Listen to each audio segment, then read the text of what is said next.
All right. So we're going to go ahead and get started, guys. Once again, thank you so much for joining us on this awesome Tuesday. Sometimes I get my days mixed up. Sorry, guys. This awesome Tuesday. Um, like I stated, this really is my first time doing a Facebook Live. As you guys may know, Legacy Speaks is primarily geared towards YouTube. So feel free to look at the link in the description box later on with regards to mental health awareness and advocacy. But we are trying something amazingly different and amazingly new with an amazing woman who is definitely doing her own thing. And so I just wanted to introduce to you Miss Ann Dillard. She is a licensed marriage and family therapist, and she has definitely been working on her niche, focusing on reconciliation and building relationships with the parent, the mother, as well as the daughter, the son. And before I mess up her intro, I want her to go ahead and speak for herself. And so welcome, Miss Dillard. Yay. Hi there, Sarah. Thank you so much for having me. It's a pleasure to be on your first live experience. Yeah. Woo-hoo.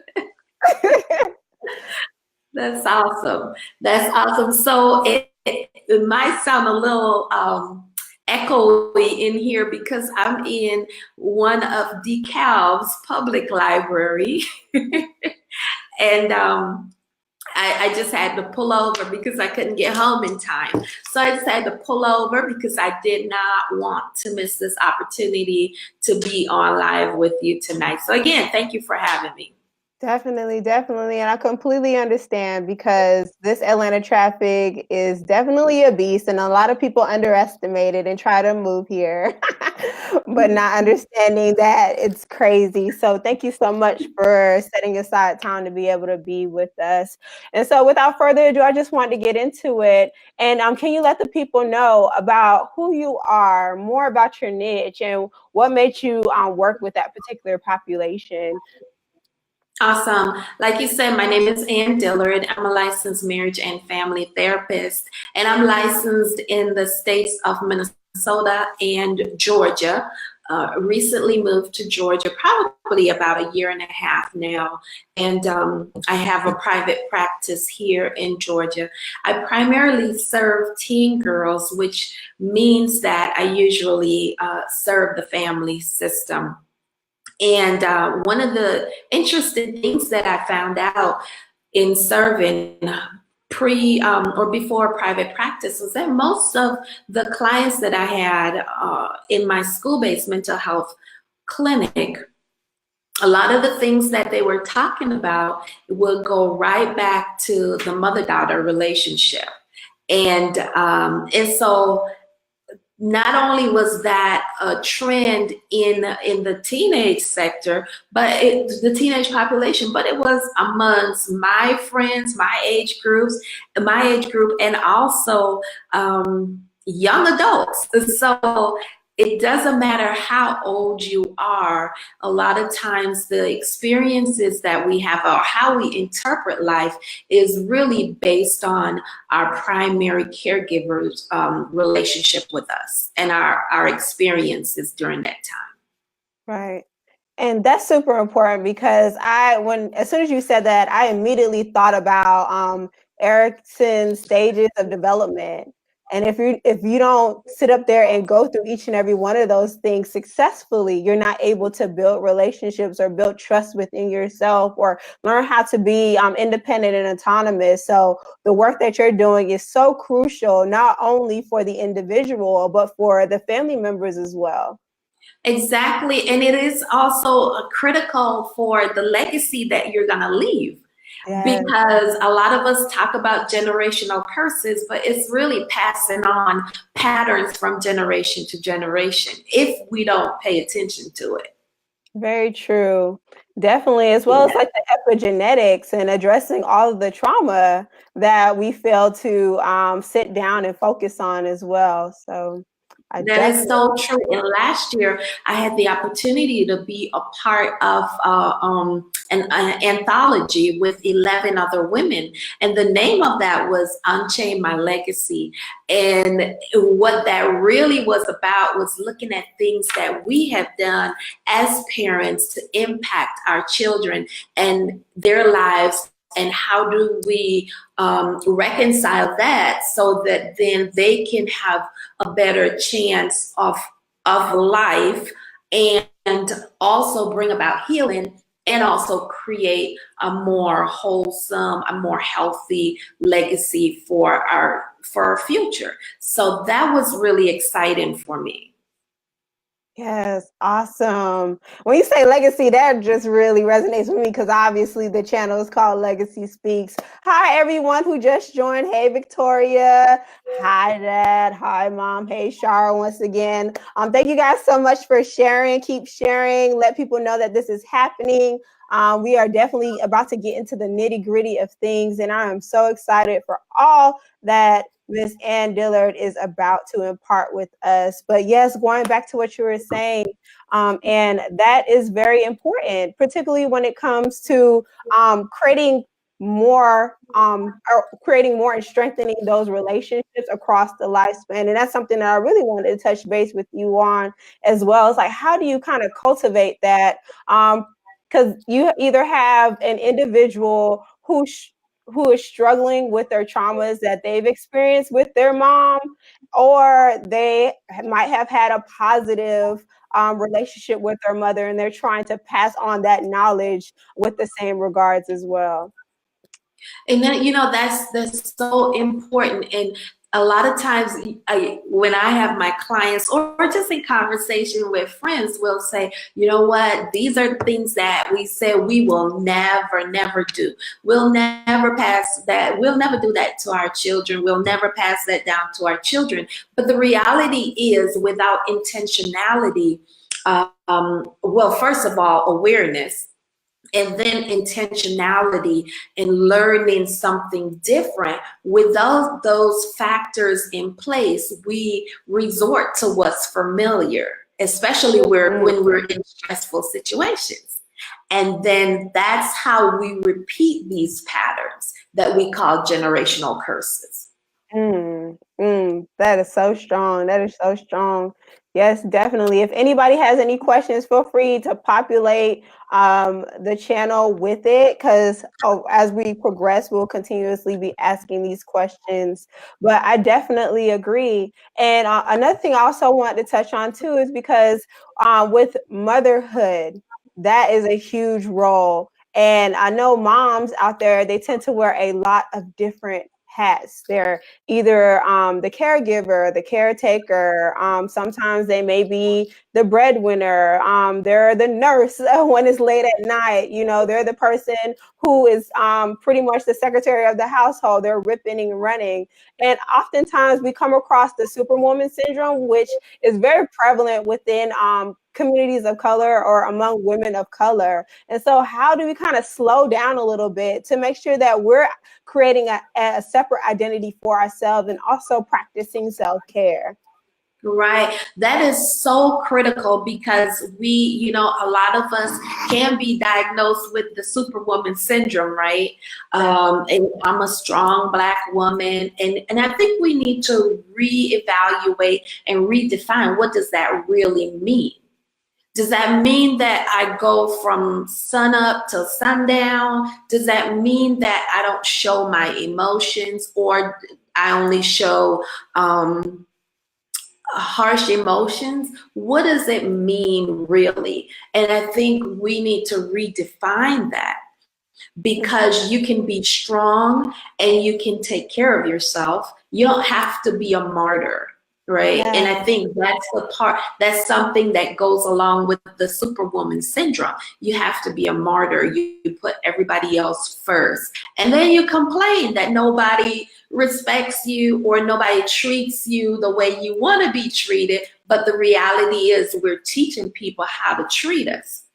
So basically starting by setting those boundaries and setting those boundaries for yourself, and then that in turn teaches people how to treat you. You'll have healthy boundaries with people. But also, I think one of the things that's really critical is to let our daughters know that it's okay that they set boundaries, that they have limits, that they say no, that they enjoy things that's pleasurable to them, and that they calculate time for themselves too. Like Right. when me and my daughter get together, you know, one of the things that we do, my daughter lives in Chicago, one of the things we do, we go and get a pedicure.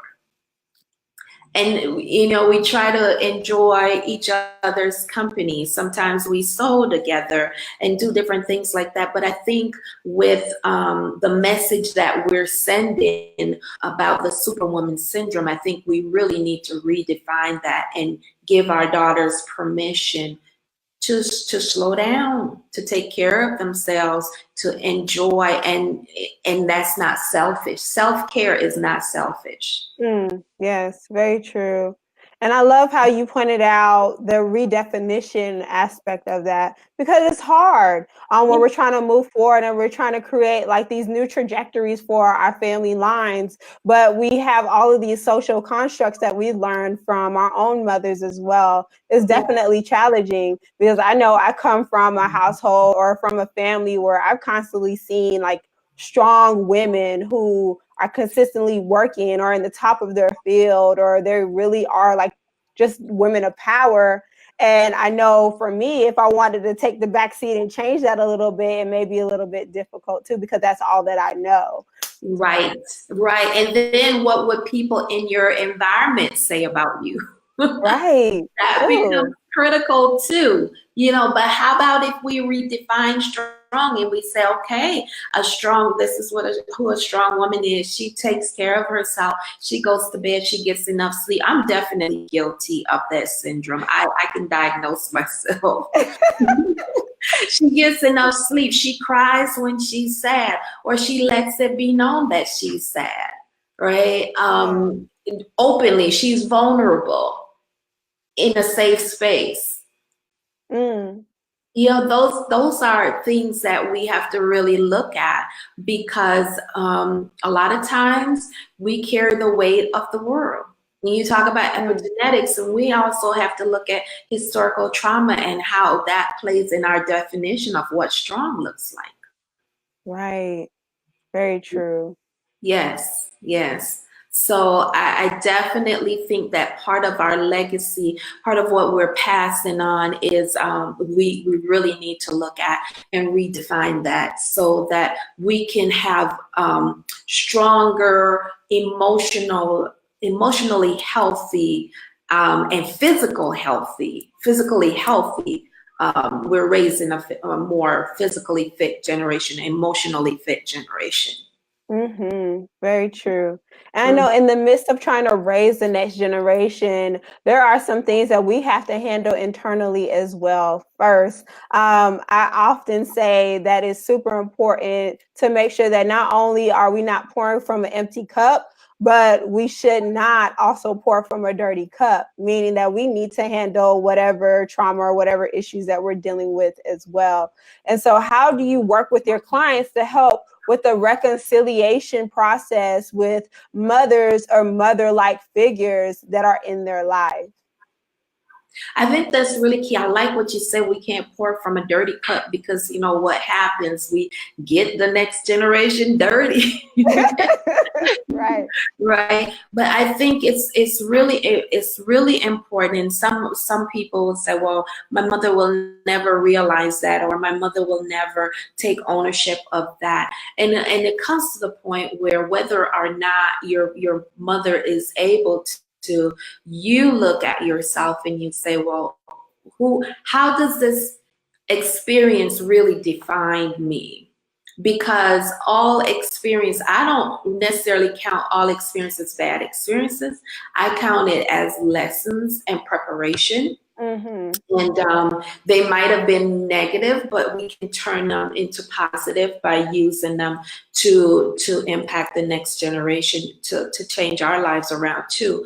But even with the mothers who come, I think a lot of times, especially in the older generations, what they'll say is they'll hate to admit that they might have done something wrong, or that they might have, even though they've done the best that they could, they're reluctant to even accept the fact that that might not be a good thing. Because when we look at the mother-daughter relationship, or just the mothering experience, it comes with a lot, and a lot of times we're dependent on mothers to give things that they don't even have, and they've never been given. And so I think what I've experienced in a lot of cases is, if a mom say that, you know what, I really messed up, she might feel like it diminishes everything about her mothering, and it doesn't. It's like you have to hold two realities, and they're contrasting realities. Yes, you made some mistakes, but you are also great. And this is something that I had to work through with my daughter, and say in saying, yes, I made some huge mistakes as a mother, and there were also good things that I did. Mm-hmm. And there were good things that I taught you. But I think for the mother, or the mother figure, to be able to be comfortable with, because you admit that you made mistakes, doesn't mean that all your parenting was bad. Right. Right. And just that is validating to your daughter enough so that she can say, you know what? Yeah, mom, you did the best that you could. And thank you for acknowledging that. I think that's like the primary, the basic steps to start building on that. Right. Definitely increasing that mindfulness piece on both ends, and recognizing that you're human too at the core. It goes back to that superwoman syndrome. We're so used to mom being in, I guess, in this God complex kind of vibe, how we feel like God is so distant from us, yet he is always near. And because we feel like he's so distant from us, he's like this divine entity that we don't have access to. And so when you're able to see the human-like qualities of the mom or the mother-like figure, it makes them a lot more relatable. Yes. And I think it's a beautiful journey, because I think oftentimes a lot of individuals, whether you're a son or a daughter, once you get into that role of parenthood, you're like, wow, now I get a better understanding why. Like, you become a little bit more humble and a little bit more forgiving on that end as well.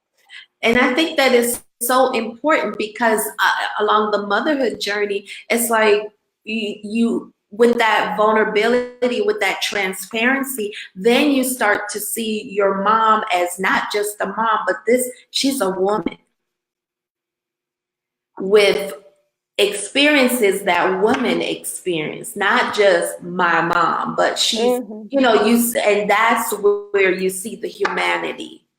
But I think as moms, we have to be confident and comfortable enough in that space to let our guards down, right? To say that, no, we're not superwoman, or, we're not this entity that's so distant, but we feel, we hurt, we wish we could do things differently. Very, very true. Very, very true. Yeah. Addressing the past so that you both can move forward, or all parties can move forward.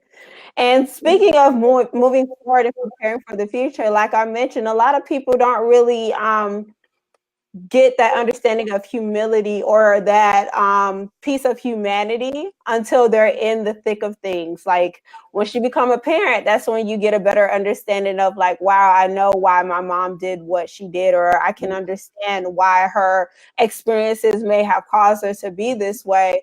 And so what advice can you give to soon to be mothers or even soon to be fathers as they're stepping into their new role?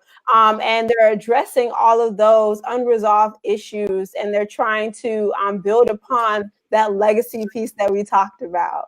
Yeah, I think, first of all, I think, parenting is a beautiful thing. Being a mother is biological, it's physical, it's emotional, it's spiritual. You're sharing your heartbeat with somebody, right? That is such an amazing experience. And I think that in going through that process, it's important to look at yourself and look at what do you want to do? What gift do you want to give your child as a parent?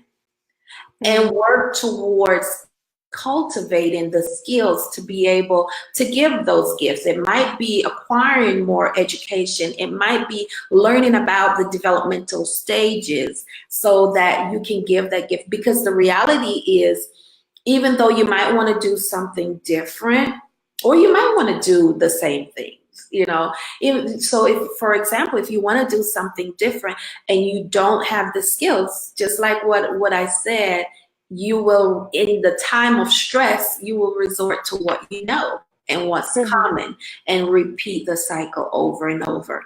And if you don't have a good mother or didn't have a good mother-daughter relationship, find someone as a surrogate mother or a spiritual mother or whatever you want to call it to help you through that. Somebody that you can emulate and you can ask questions to. But it's really important when it's all said and done that you take care of your stuff, because if you don't, you'll subconsciously pass it on as much as you don't want to. Very true. And I'm really glad that you pointed that out. I know I briefly mentioned it as like mother-like roles, but that is super important because I know there may be some viewers who may not have a mother due to death or abandonment or whatever the case may be. And oftentimes either the grandmother or the aunt or the cousin or maybe the neighbor may step in and act as that proxy or in that mother-like role. So thank you for reiterating that, because not all hope is lost. There are some people who may go on to even acquire a mentor of some sort. That other mothering is very crucial throughout the lifespan overall. Yeah. Absolutely, absolutely. And and I'm going to say this, all mother-daughter relationships are not negative or not bad. And I think, we can find ways to celebrate. Okay. We can find ways to celebrate that and celebrate those relationships because it's important. This is a very important relationship. And the reality is the mother-daughter relationship really ends up forming the blueprint for most of your other relationships. Very, very true. And I know we can continue on this conversation and get into the rink of things, but I really wanted to be able to have the opportunity for you to talk about your telesummit that is happening this upcoming weekend. Let's talk about that.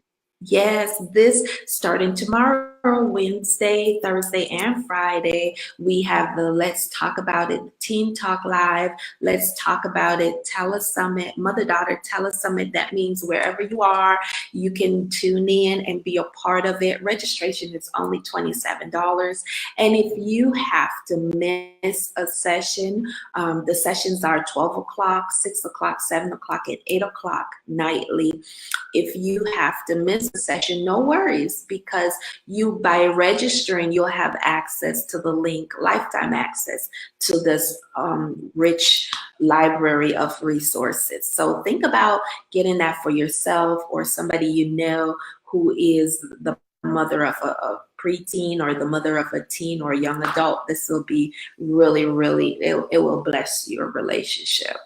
Definitely. And I'm going to try to get the link as fast as I possibly can so that I can drop it in the description box below. But while I am gathering the link, guys, or feel free to ask whatever questions that you may have of Anne.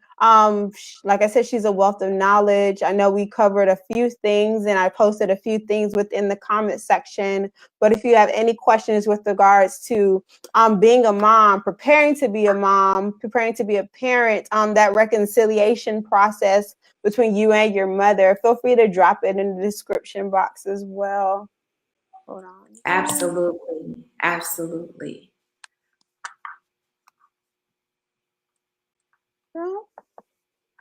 Don't be shy now. And people can also reach me on different social media platforms, and Dillard LMFT on Twitter or Instagram or even on Facebook. I'd be happy to answer any questions. My website is www.andillard.com. And on Monday nights, you can find me on Facebook at 8 p.m. Eastern Standard Time for Teen Talk Live. Yes, found it. Awesome. I'm getting ready to drop it in the description box as well. And definitely stay connected with her, you guys. Like I said, she's a wealth of knowledge with regards to her niche. And I just really am glad to have been able to connect with her on this Tuesday. And so her being so accommodating with her schedule and whatnot, especially since her summit is starting tomorrow. That is crazy because I wouldn't be doing any interviews the day before my summit. Well, it's a pleasure, and I am grateful for this opportunity to come. I could talk. This is a topic I could talk about all day long because it's so critical and it's so important for us as we try to create and redefine who we are and the legacy we want to pass on. Yes. All right, guys. Well, thank you so much for joining. If you guys do not have any additional questions, I will definitely be sharing this and also reposting the flyer to Anne's Telesummit that is happening tomorrow, May the 8th. Don't forget to like, comment, subscribe, and share, and definitely stay connected via Legacy SBKS on everything. All right, guys. Good night. Thank you.